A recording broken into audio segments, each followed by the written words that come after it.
Hey everyone, good to see you tonight. We are glad to be here, reading from chapter 23 of Just Rye Harbor. I'm Janet Davis. I'm a member of the board of directors of the Rye Historical Society, and every Sunday evening at 5 o'clock, we read from a book about Rye, New Hampshire. We're glad to have you tonight, and I guess I'll just jump right in with chapter 23. If you're following along in your book, we're on page 177, and it's called Other Harbor Stars. This was, of course, written back in 2005. Leoaxton is today's Rye Harbor Master, a position with far-ranging duties that include being master of the harbors at the 4 islands of the Isles of Shoals that are in New Hampshire. He has been at the harbor in one capacity or the other since 1960, and has worn the hat of harbor master since 1995. His boat, the Granite State, along with Brad Cook's Atlantic Queen II/Big Blue, goes out on daily whale watches. Just as a note there, I took a wonderful whale watch trip with our children and their friends this past summer. The Granite State is still running those runs out to whale watches. And if you're coming to Rye and want to check something out, it's a terrific activity. They've done a beautiful job with social distancing and making sure that everyone is safe. And it's just a fantastic trip. There's some really amazing creatures. We saw lots of whales and other creatures when we were on our trip. It was a nice family trip. So anyway, just as an aside. Axton has been an important part of the steady advancement of Rye Harbor as a choice destination for tourists. His calm intelligence and gentlemanly ways have a soothing effect on even the gravest disagreement as he goads boaters, fishermen, and tourists to respect each other. He is a true Renaissance man, curious and skillful in a number of areas.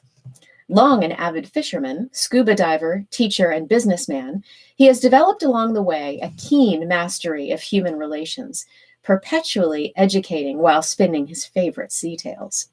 And yes, he's known in these parts to love a good sea story. His yarns are often told gently as he looks steadily out to sea, squinting for some lost sail over the horizon. Whale watch lover Valerie Barnes, who maintains an internet site titled Val's Place, says of her experience at Rye Harbor, quote, "I went on my first whale watch back in 1991, I think it was. Adrian and my fiancé at the time were with me.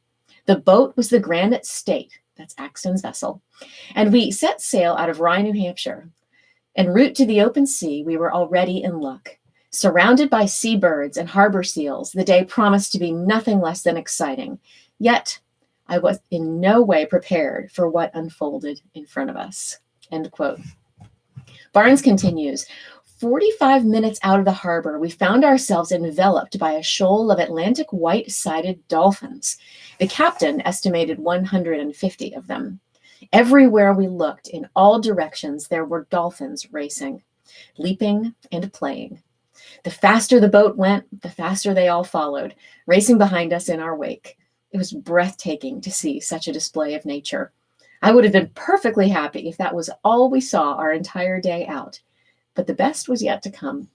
About 10 miles out to sea, we encountered our first whales, the minkies. Minke whales are quite small. Their average length is about 20 feet. They move like lightning through the water, so photographs are nearly impossible. I did manage a few, but it's difficult to distinguish the whales from the waves, so I won't bother posting those here. That very first whale watch, we encountered the minkies, finbacks, also known as fin whales, a basking shark, a great white shark, and an entire pod of amazingly acrobatic humpbacks, 7 of them all together, including a mother and her calf. Needless to say, the crew and all the passengers were delighted.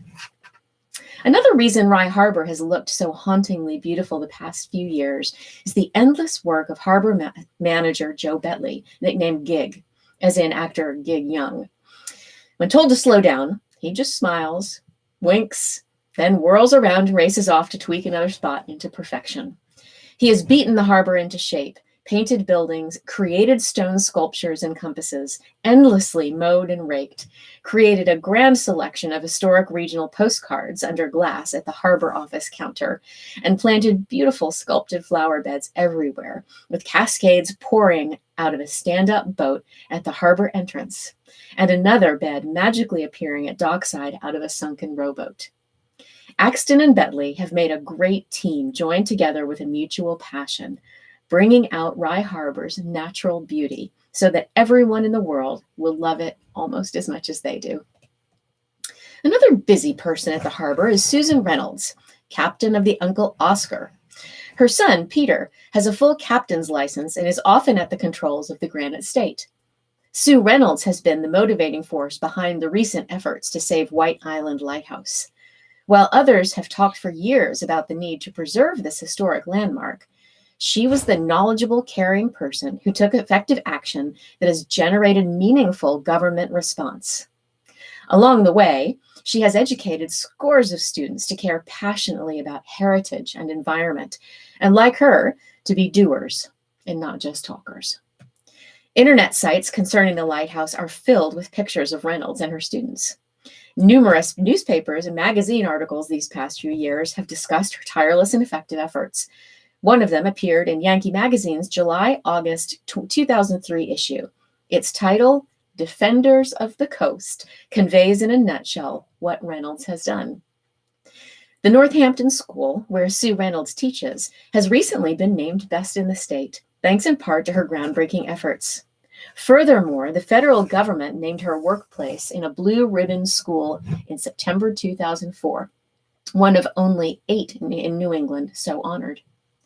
Despite her myriad accomplishments, we suspect that her soul's real love are those daily trips she takes with passengers out to the Isles of Shoals, and those walks out there in reverential silence along ancient island paths. As her Uncle Oscar plows closer and closer to those historic bits of land, Sue Reynolds' face lights up, and she completes the transformation into an adventurous sea captain coming home to her magical isles. In October 2000, the History Channel decided to document a search for Blackbeards Treasure on Lunging Island at the Isles of Shoals. Prudy Crandall Randall, in her 80s, owns the small island. There have been claims about the pirates' treasures being on Star, Appledore, and Smutty Nose, all parts of the Isles of Shoals. The lunging claim has come from Prudy Randall.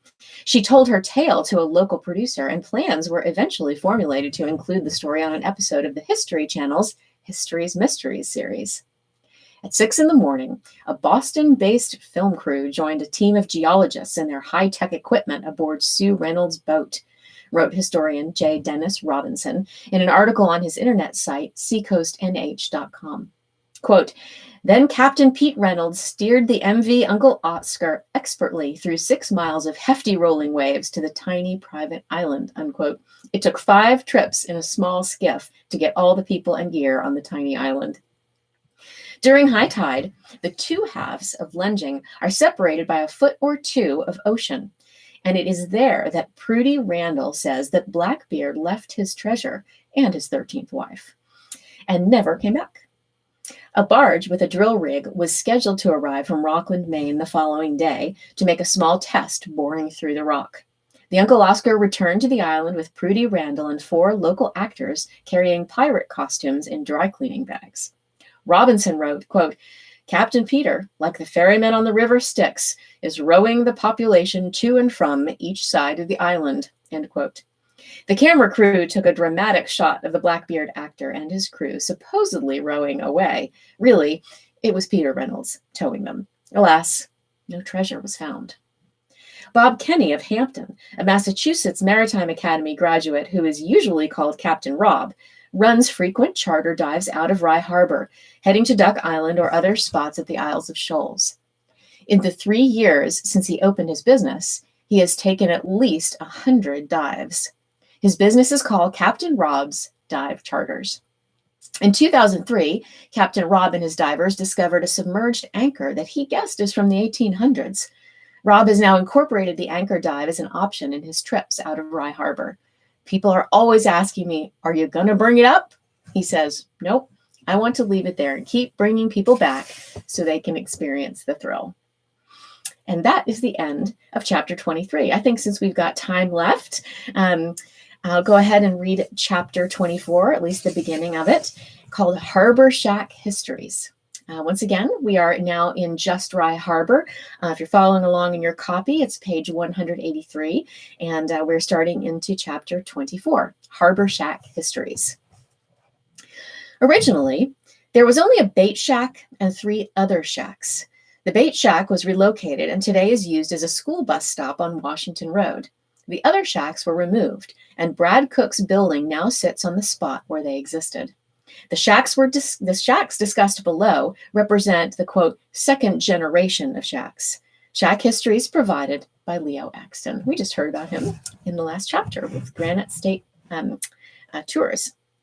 The shacks are numbered and in order from water and dock back to the road. Shack number 1. In 1963, Mindy Ritter occupied the site with a small structure out of which he ran the Sea Wolf, a 37-foot, 35-passenger boat. Partner Bert French also ran the Powwow, a 42-foot, 37-passenger craft. In 1964, Ralph Curtis brought out Bert French and the Powwow for $10,000. Curtis was a partner in Granite State fishing parties with Mindy Ritter. In 1966, they bought a third boat, the Traveler, a 48-foot, 38-passenger craft. In 1968, they purchased a fourth boat, the Sea Wolf II, a 56-foot, 49-passenger vessel that was delivered in 3 days from Fire Island by Leo and Marilyn Axton and Ralph Curtis and his wife, Jessie. In 1969, Mindy Ritter and Ralph Curtis sold the first Sea Wolf, then in 1970 purchased the Miss Rye Harbor, a 65-foot, 49-passenger boat. In 1974, they sold the Traveler. That same year, Granite State fishing parties began going downhill. At the end of 1974, Rick Gorin and Jeff Ritter entered the picture, buying out Mindy and Ralph. The Sea Wolf II was sold and delivered to Florida by Rick and Jeff, who then contracted the building of the Atlantic Queen, a 65-foot aluminum craft certified for 149 passengers. Miss Rye Harbor was retained and still operated in 1975 and 1976. In 1977, the Atlantic Star was constructed, a 60-foot boat carrying 105 passengers. The Miss Rye Harbor was sold to a new owner in the Great Lakes region. In 1978, a new shack was placed on this site. During that year, and in 1979 and 1980, the Atlantic Queen and Atlantic Star were operating. Jeff Ritter sold out to Brad Cook. In 1982, they contracted to build the Atlantic Sun, a 64-foot, 60-passenger vessel. At the end of 1985, Rick Gorin sold his interest to Cook, who still runs the business by himself. The Atlantic Star was sold to Billy Nealon, Scott Mercer, and Mike Nealon and went to Newburyport. It was renamed the Chetasea, meaning whales. I think I probably mispronounced that, and became a whale watch boat. Then was sold to Paul Frontero in Gloucester and renamed the Privateer II. Coincidentally, in the fall of 1995, Leoaxton and Sue Reynolds were in Highlands, New Jersey, keel kicking, that is, looking to buy a passenger vessel, when they saw Privateer II then being used for fishing charters. In 1986, the Atlantic Sun was sold to Leoaxton and became the Granite State. Brad Cook used the sale money to build the Atlantic Express, whose name was changed to Atlantic Queen II in 1990. Cook's other ship, the first Atlantic Queen, was sold in 1989 and became a fishing vessel in Maryland. In 1989, Brad built the Tontine, which he sold, along with its mooring rights, to Patrick Dennehy in 1995. The Atlantic Queen II went into the whale watching business part-time in 1995. Shack number 2. So now we've had Shack 1, which is at closest to the water, and now we're moving toward the road. Shack number 2. Jack Sweetser occupied this site in 1963. He used his Wild Goose, a 38-footer, to run morning fishing and sightseeing trips to Portsmouth Harbor and the Isles of Shoals. In 1967, the second Wild Goose arrived, a 45-foot vessel, and the old Wild Goose was sold. By 1974, the shack, like all the others, was gone, and Sweetser retired in Rye. From 1981 to 1985, Pat Ritter and her father-in-law, Mindy Ritter, ran a new shack as Captain Mindy's Fishing Parties with Pat as owner. They ran trips with their Miss Jill II, a 53-foot, 47-passenger vessel. Its name was later changed to Captain Mindy.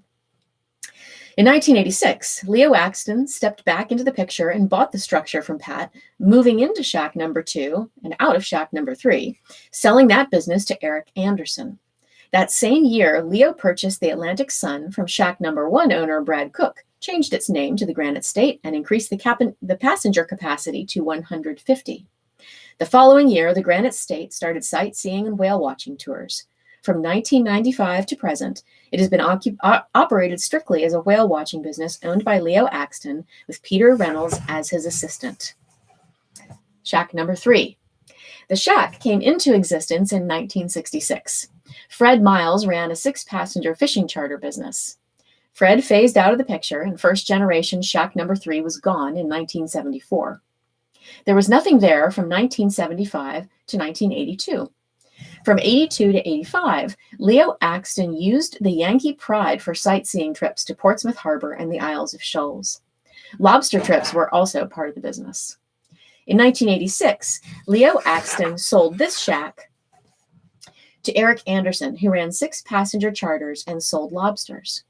Anderson slowly switched out of these activities into commercial fishing by 1988. In 1997, Nat Hanscom purchased the shack, then tore it down and built a new one in 2002.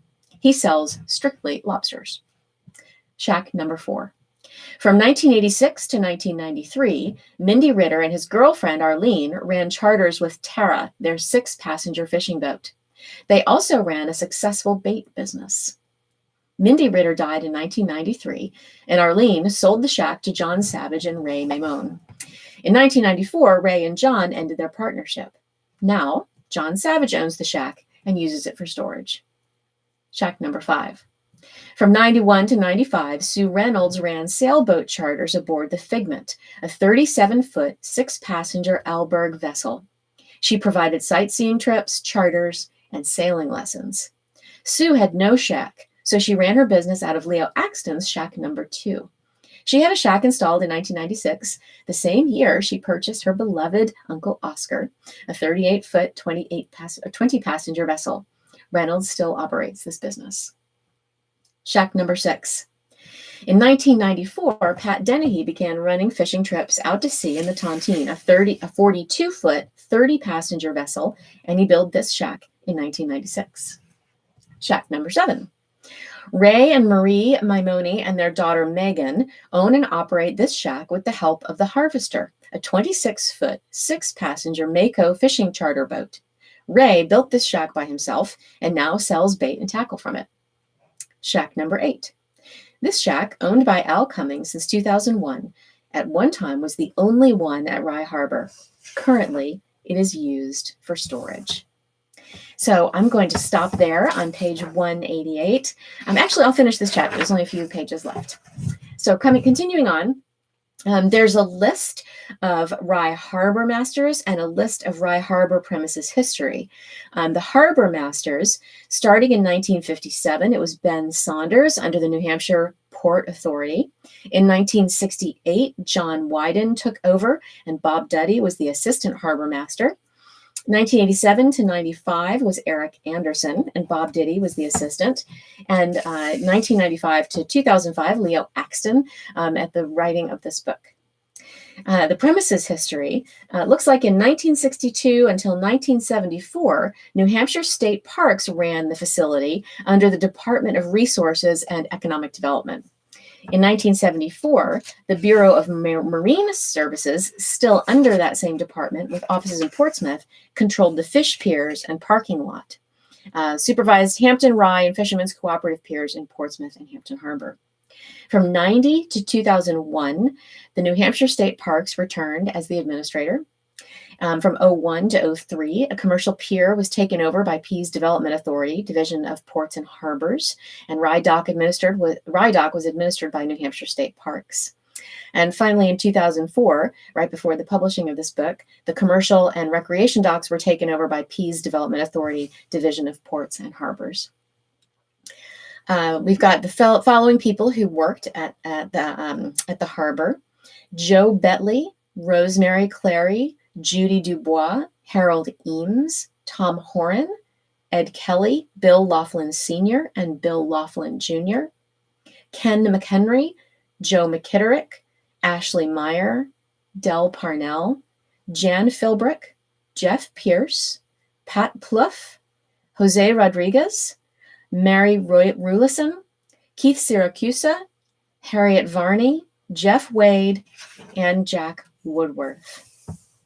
Aside from the whale watching boats, Granite State and Atlantic Queen II/Big Blue, these commercial boats are currently active at Rye Harbor. A&I, Amanda Mai, Bridget Lee, Celeste Marie, Colleen Catherine, Fishtails, Giant Stride, Harvester, Helen L., Judith E., Karen Lynn, Not Again, Lady J, Lainey B, Madrigan, Magpie, Marianne, New Dawn, Ocean Girls, Paniolo, Penny B. Rimrack, Skylar Ann, Sea Hag 2, Shenanigans, Sun's Dream, Tontine, Virginia Ann, Will Marr, and 09. You can see a lot of these boats are still in the harbor when you drive by. That's the end of chapter 24. Thank you all for being with us tonight. We'll be back next week for chapter 25.